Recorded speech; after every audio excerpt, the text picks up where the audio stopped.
2 Samuel chapter 19. And it was told Joab, Behold, the king weepeth and mourneth for Absalom. Therefore the victory of that day was turned into mourning for all the people. For the people heard say that day, The king sorroweth for his son. And the people went that day into the city secretly, as people confounded hide themselves when they flee in battle. So the king hid his face, and the king cried with a loud voice, My son Absalom, Absalom, my son, my son. Then Joab came into the house to the king, and said, Thou hast shamed this day the face of all thy servants, which this day have saved thy life, and the lives of thy sons and of thy daughters, and the lives of thy wives, and the lives of thy concubines, in that thou lovest thine enemies, and hatest thy friends. For thou hast declared this day that thou regardest neither thy princes nor servants. Therefore this day I perceive that if Absalom had lived, and we all had died this day, that then it would have pleased thee well.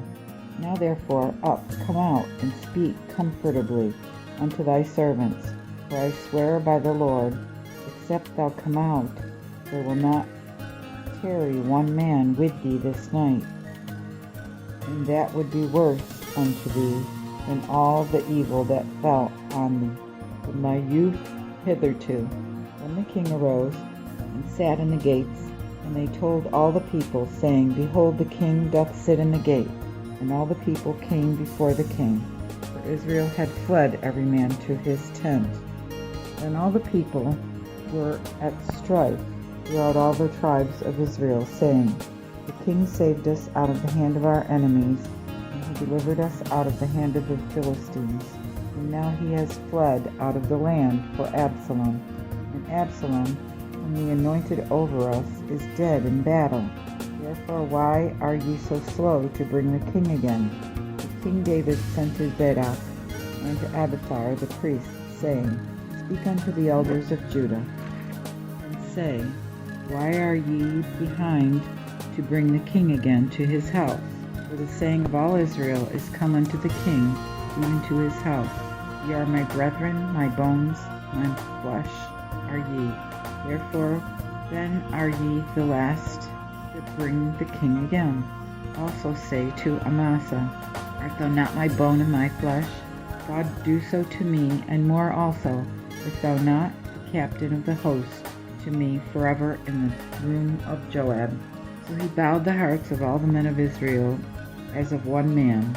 Therefore they sent to the king, saying, Return thou, and all thy servants. So the king returned and came to Jordan, and Judah came to Gilgal, or to go to meet the king, and to conduct him over the Jordan. And Shimei, the son of Gera, the son of Benjamin, which was of Bashurim, hasted and came down with the men of Judah to meet King David, and 1,000 men of Benjamin with him, and Ziba, the servant of the house of Saul, and his 15 sons and 20 servants with him. And they went over Jordan before the king. And there went over a boat to carry over the king's household, and to do him pleasure. Then Shimei, the son of Gera, fell before the king when he was come over the Jordan, and said unto the king, Let not my lord impute wickedness unto me, nor remember the thing that thy servant did wickedly, when my lord the king departed out of Jerusalem, that the king should take it to his heart. For thy servant doth know that I have done amiss. Therefore, behold, I am the first this day of all the house of Joseph, and am come to go down to meet my lord the king. But Abiathar the son of Zeruiah answered and said, Shall not Shimei die for this, because he has cursed the Lord's anointed?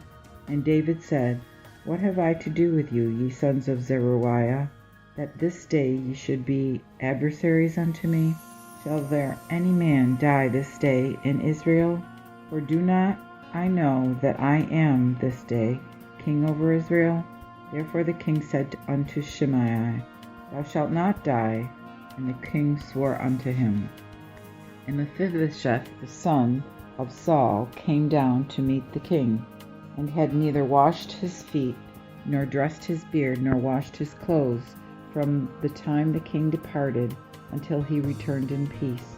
And when he was come to Jerusalem and met the king said unto him, Wherefore wentest not thou with me, Mephibosheth? And he answered, My lord the king, my servant deceived me. For thy servant said, I would have mine ass saddled to ride thereon, or to go with the king, because thy servant is lame. And he hath accused thy servant unto my lord the king. But my lord the king is as an angel of God. Do therefore thy pleasure. For all my father's house were but dead men before my lord the king. Yet didst thou set thy servant among them that did eat at thine own table. What right therefore have I yet to cry any more unto the king? And the king said unto him, Why speakest thou any more of this matter? I have said, Thou and Ziba divide the lands. And Mephibosheth said unto the king, Yea, let him take all, seeing my lord the king is come home in peace. Then Barzillai the Gileadite came down from Rogelim, and went over Jordan with the king to conduct him over Jordan. Now Barzillai was a very aged man, even 80 years old, and he had provided the king of sustenance, while he lay in Mahanaim, for he was a man of very great substance. And the king said unto Barzillai, Come over with me, and I will feed thee with me in Jerusalem. And Barzillai said unto the king, How long have I to live, that I should go up with the king to Jerusalem? I am this day 80 years old, and can I discern between good or evil? Hath thy servant at any taste in that I eat, or in that I drink? Can I hear any more the voice of singing men and women? Wherefore then should thy servant be any more a burden unto the Lord my king? Thy servant will go a little way over the Jordan with the king, and why will the king recompense me with such a reward? I pray thee, let thy servant turn back again, that I may die in mine own city, and be buried in the grave of my father and of my mother. But behold thy servant Himham, let him go with my lord the king, and do to him what shall please thee. And the king answered, Himham shall go with me, and I will do to him that thou shalt be content with, and whatsoever thou shalt require of me, that will I do for thee. So all the people went over Jordan, and the king passed over, and the king kissed Barzillai, and blessed him, and he returned unto his own place. Then the king went to Gilgal, and Himham went with him, and all the people of Judah conducted the king, and also half the people of Israel. And behold, all the men of Israel came to the king, and said unto the king, Why have our brethren, the men of Judah, stolen thee away, and have brought the king and his household, and all David's men with him over Jordan? And all the men of Judah answered the men of Israel, Because the king is near of kin to us. And wherefore now be ye angry for this matter? Have we eaten of the king's cost, or have we taken any bribes? And the men of Israel answered the men of Judah, and said, We have 10 parts to the king, and have also more right to David than ye. Why then did ye despise us, that our advice should not be first had in restoring the king? And the words of the men of Judah were fiercer than the words of the men of Israel. 2 Samuel chapter 20. Then there was come thither a wicked man named Sheba, the son of Bichri, a man of Benjamin, and he blew the trumpet and said, We have no part in David, neither have we inheritance in the son of Ishai. Every man to his tents, O Israel. So every man of Israel went from David and followed Sheba, the son of Bichri. But the men of Judah clave fast unto their king, from Jordan even to Jerusalem. When David then came to his house to Jerusalem, the king took the 10 women, his concubines, that he had left behind him to keep the house, and put them in ward, and fed them, but lay no more with them. But they were enclosed unto the day of their deaths, living in widowhood. Then said the king to Amasa, Assemble me the men of Judah within 3 days, and be thou here present. So Amasa went to assemble Judah, but he tarried longer than the time which he had appointed him. Then David said to Abishai, Now shall Sheba the son of Bichri do us more harm than did Absalom. Take thou therefore thy lord's servants, and follow after him, lest he get him walled cities, and escape us. And these went out after him, Joab's men, and the Cherethites, and the Pelethites, and all the mighty men, and they departed out of Jerusalem to follow after Sheba the son of Bichri. When they were at the great stone, which is in Gibeon, Amasa went before them, and Joab's garment that he had put on was girded unto him, and upon it was a sword girded, which hanged on his loins in the sheath, and as he went it used to fall out. And Joab said to Amasa, Art thou in health, my brother? And Joab took Amasa by the beard with the right hand to kiss him. But Amasa took no heed to the sword that was in Joab's hand, for therewith he smote him in the 5th rib, and shed out his bowels to the ground, and smote him not the 2nd time, so that he died.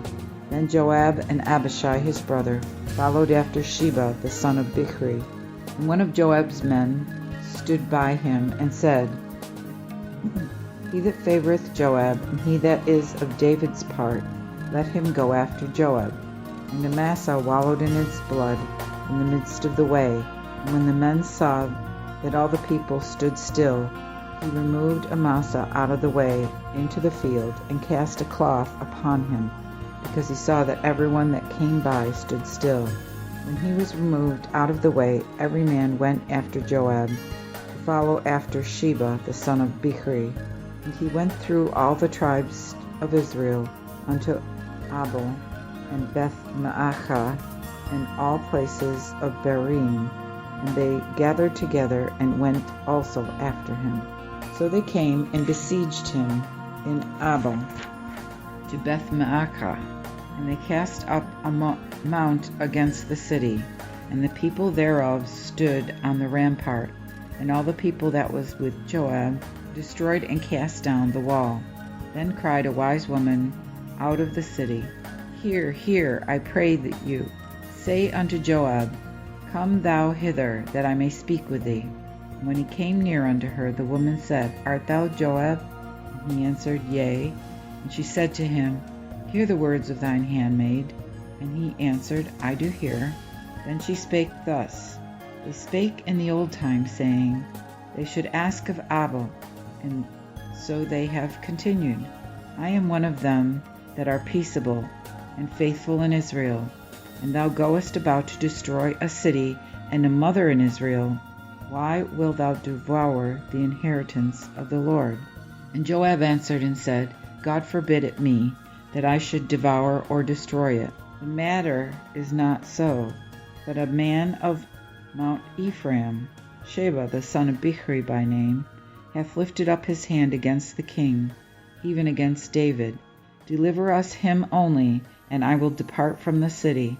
And the woman said unto Joab, Behold, his head shall be thrown to thee over the wall. Then the woman went unto all the people with her wisdom, and they cut off the head of Sheba the son of Bichri, and cast it to Joab. And he blew the trumpet, and they retired from the city, every man to his tent. And Joab returned to Jerusalem unto the king. Then Joab was over all the host of Israel, and Benaiah the son of Jehoiada over the Cherethites, and over the Pelethites, and Adoram over the tribute, and Jehoshaphat the son of Ahilud the recorder, and Sheva was scribe, and Zadok and Abiathar priests, and also Ira the Jairite was chief about David.